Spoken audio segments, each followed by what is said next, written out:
The colonel is a veteran of the Thousand Days War that survives in a village house at the Colombian Atlantic coast along with his wife, who's suffering from asthma. The story begins an October morning on which the colonel is preparing to attend to a funeral and to give their condolence to a family that just lost a child.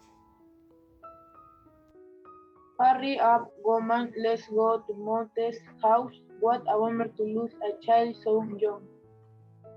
Yeah, that reminds me of how Agustin.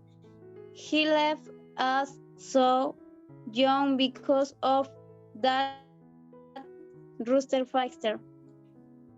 For 15 years, the colonel goes every Friday to the mail office at the port with the hope of receiving his veteran war pension that never comes. And the mailman always says, Coronel, usted no tiene nadie quien le escriba. And he, disappointed, comes back home. Without a pension again, there's nothing left here.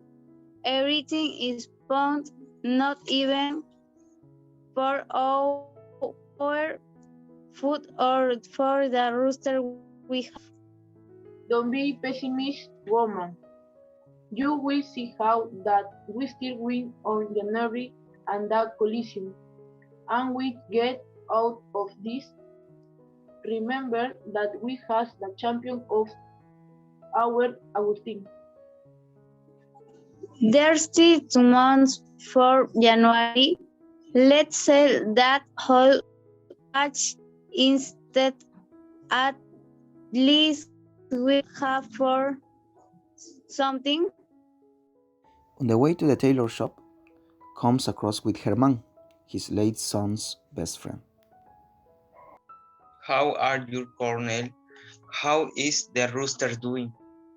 So, kid, we don't have even for the core.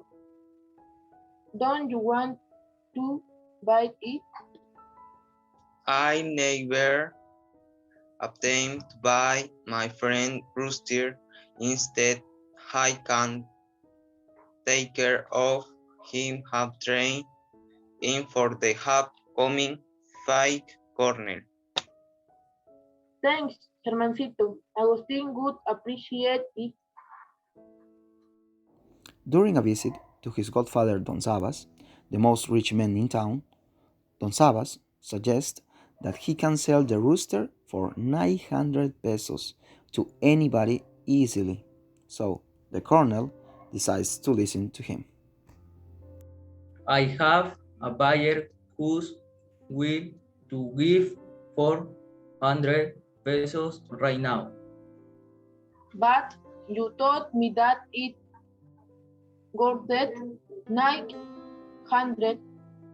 You think that I should sell it? Of course, is a chance that you shouldn't miss.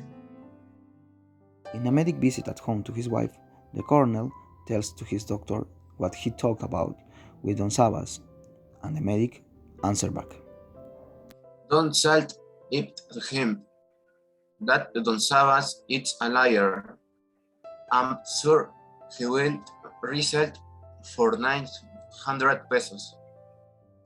The colonel doesn't know what to do, and one day, that as usual he attends the port, he reminds that was the day that Herman was going to start the rooster trainings for the fight. And passing by the gallera, sees how his rooster was being trained and how excited was the public about its performance.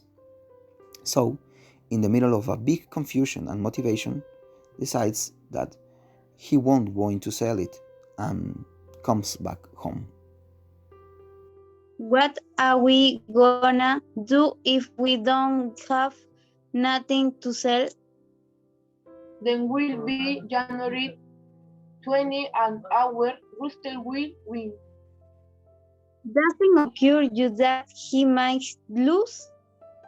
There's still 45 days to start thinking about it.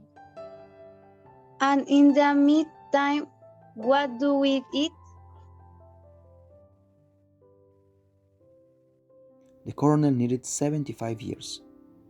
The 75 years of his entire life to get to that instant.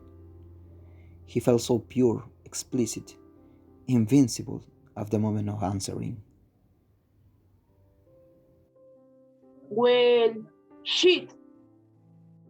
El coronel no tiene quien le escriba is a short play that talks us about the poverty, the loneliness, the government abandonment, the corruption, the hope, and the solidarity. It's a play full of metaphors and symbolisms in each of his less than 100 pages.